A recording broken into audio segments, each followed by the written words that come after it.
Para quem já conhece um pouco do meu conteúdo, já está acostumado, eu falo sobre magia. E quando a gente vai trabalhar com magia, a gente tem que sair do armário, né? É um desafio assumir devido a ser um ambiente, a gente está cercado por um ambiente, eu até brinco, falo que a gente nasce e já é um cristão passivo, porque a gente nasce num país majoritariamente cristão, cheio de crenças já pré-estabelecidas, e quando a gente resolve se enveredar pela arte mágica, as coisas vão ficando de uma maneira, às vezes, um pouco mais delicadas. E falar sobre sair do armário, eu posso falar com muita propriedade, porque já tive que sair algumas vezes do armário. Eu quero contar um pouco das minhas experiências hoje aqui para vocês. Eu sou filho adotivo. Eu cresci, com poucos anos de idade, eu fiquei sabendo que eu era filho adotivo, então não foi um grande trauma para mim. Foi por volta de uns 5 ou 6 anos de idade que minha tia me contou que eu era filho adotivo. Ela conversou com a minha mãe e autorizou que me contassem que eu era filho adotivo. Então, ela me levou para passear numa praça que tinha na nossa cidade.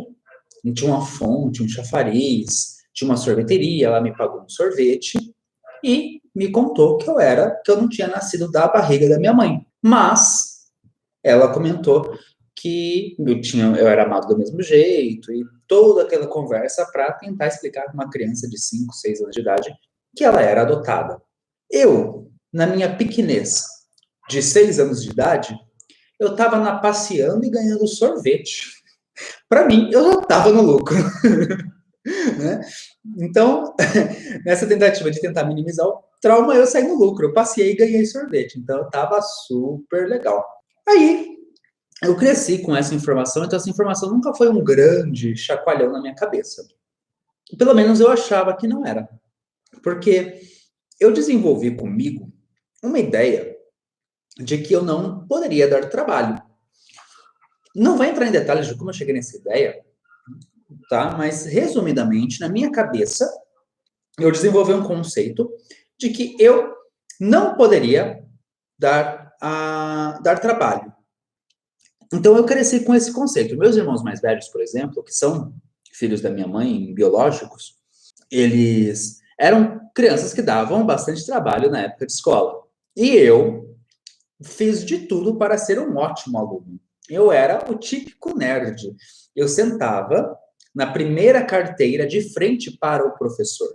Eu tinha amizade com todos os professores. Então, eu era bem o tipo bem nerd de jovem. Muito focado nos estudos e perfeito.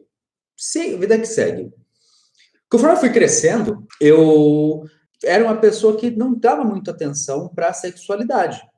Eu fui uma pessoa que não dava muita atenção para isso. Eu era bem típico nerd, caretão, na minha. Eu fui matar minha primeira aula, eu já estava no segundo, terceiro ano do ensino médio. Eu fui matar minha primeira aula para ir com o pessoal comer pizza na pizzaria. Então, assim, eu sempre fui muito sossegado, muito quieto. Só que eu não tinha muita relação, muito interesse com as meninas, a não ser amizade, e tinha os meus amigos. Até aí, de boa. Só que conforme eu fui já entrando no final da adolescência, indo para a fase adulta, eu comecei a perceber que sentia uma atração diferente por meninos e não sentia atração por meninas. E isso na minha cabeça começou a ficar meio embaralhado. E aí a gente começa a ter duas energias conflitantes. Tá? Essa questão de buscar se entender sexualmente e depois essa questão de tipo, mas isso não é certo, isso é diferente, isso não é normal. E esse foi o conflito que eu vivi dentro de mim. Esse malabares aí de vida.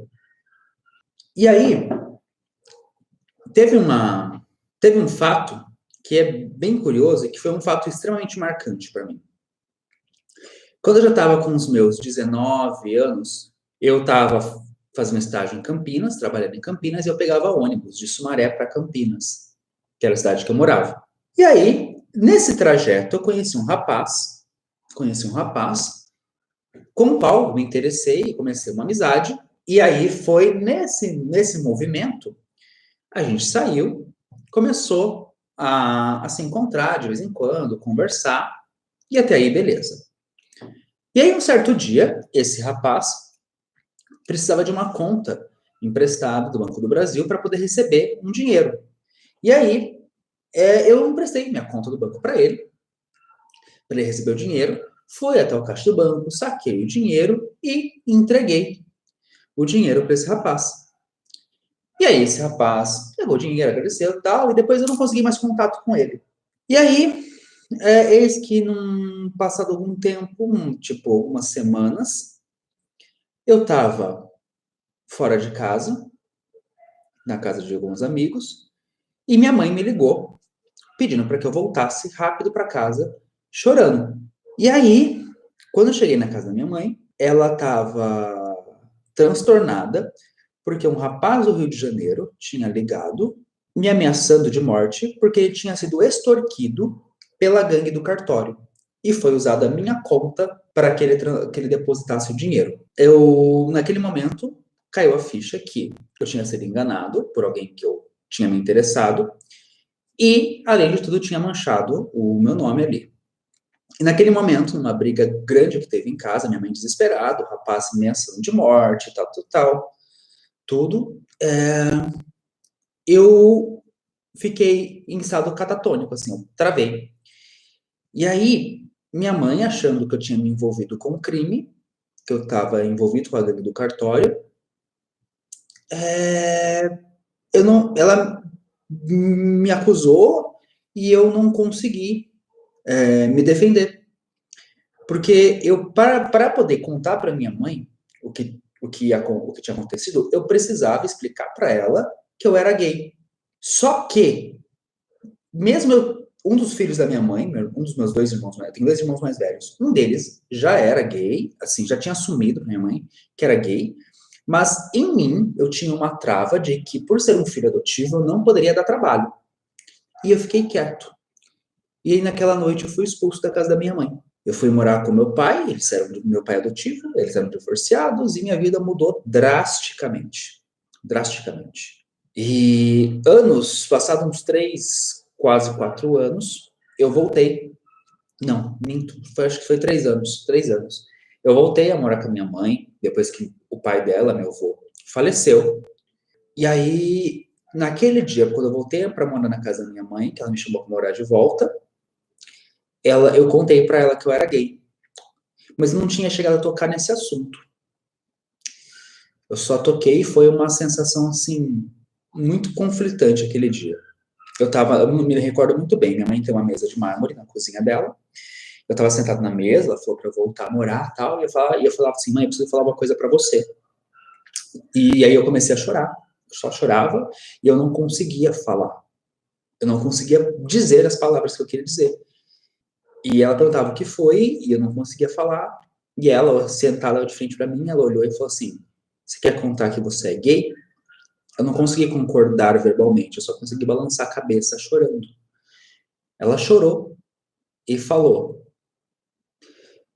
"Você percebe que todo esse tempo, tudo que você passou, tudo que você sofreu, foi sozinho e não precisava ter sido assim?"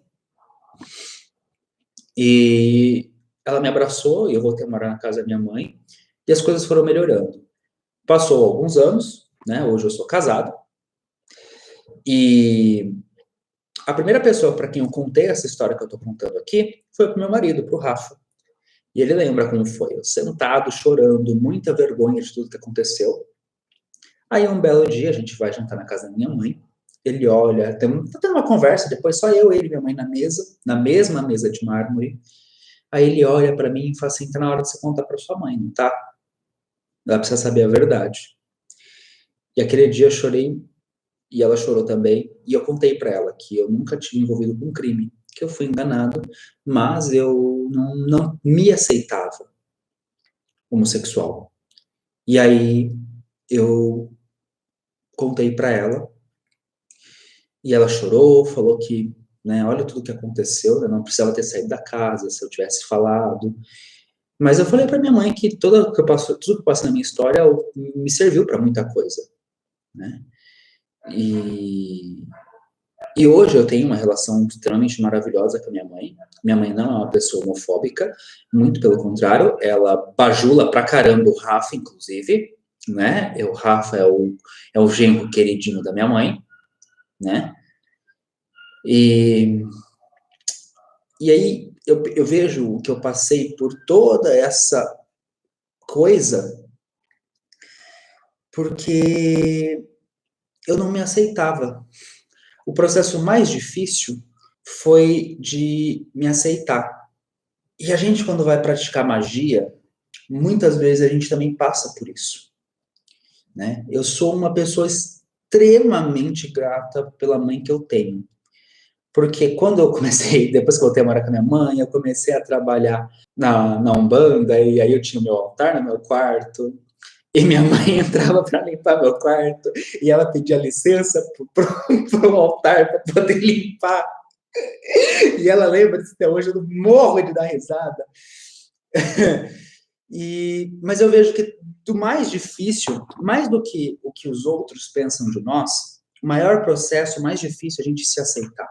E eu vejo que o termo sair do armário é algo que tem para diversas coisas na nossa vida. A gente tem que constantemente sair do armário.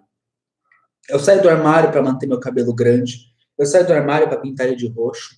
Eu saio do armário para enrolar o bigode, porque eu gosto pra caralho disso. As pessoas acham-se no direito de ver nas minhas fotos do Facebook e falar que eu sou ridículo. Eu saio do armário para divulgar magia e para falar abertamente sobre isso nas minhas redes sociais, para poder trocar experiências, ensinar. Só que eu aprendi que é muito importante a gente ter um ambiente seguro para nós. Ter um local onde a gente pode ser o que a gente é. Porque quando a gente tem a possibilidade de ser quem nós realmente somos, cara, você tem toda a potencialidade do seu ser, assim, aflorada. Eu já vou dar atenção aos comentários todos, tá? Aproveito que daqui a pouco eu dar uma pausa aqui para falar sobre isso. E aí, sobre essa questão, né, de ser quem você é extremamente complexo. Praticar magia, né, o mesmo pai que me acolheu foi o mesmo pai que quase me bateu quando descobriu que eu era gay. E é o mesmo pai que não aceita nem que eu sou gay, nem que eu pratique magia, né? E hoje a gente não tem um relacionamento. Ponto, acabou, a gente cortou.